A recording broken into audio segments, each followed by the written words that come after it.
and it's really hard to get exact data, and you can compare maybe the strains from Ajinomoto to Global Biochem or maybe the Evonik.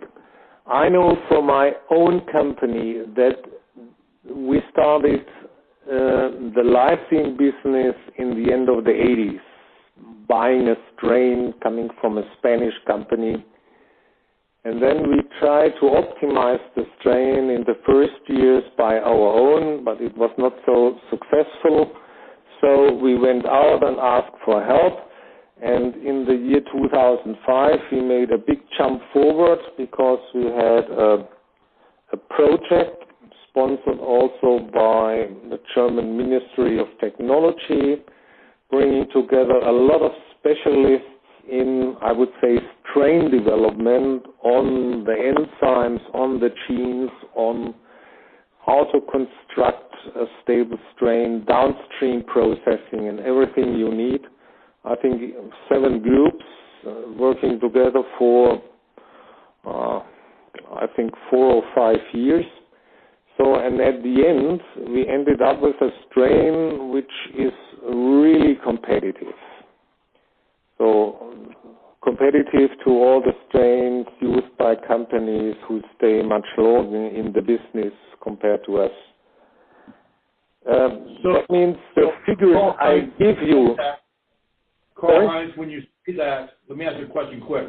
When you say that, does that mean that Evonik reached 180 grams per liter by itself through your own technology? Is that the benchmark that you reached? I would not say no. Okay. I would not definitely confirm these data because these are not public, but I would, that's okay.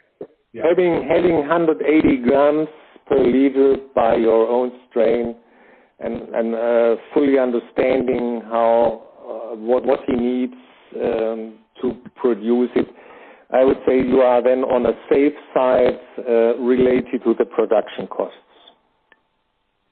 Karl-Heinz, let me ask you a question. And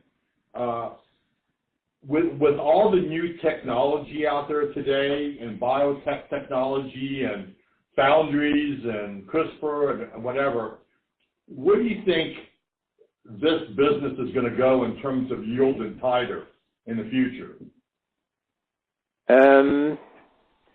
Let's assume that the best strains have 70 or 71, 72% of yields, and the theoretical yield is 75%. Then you can calculate by your own what is really left in terms of room for improvement. Not so much. And please be aware that you are dealing with not a mechanical system, it's a living system. And if you drive a microorganism at his absolute limit, then maybe you have to pay the bill on another point. Maybe he will disintegrate or have some other negative effects. Therefore, it might be that you will never run a strain and a fermentation process at the theoretical maximum. The CRISPR-Cas is maybe to make things more directed and more specific if you want to remove some parts of a genome or replace it by something else.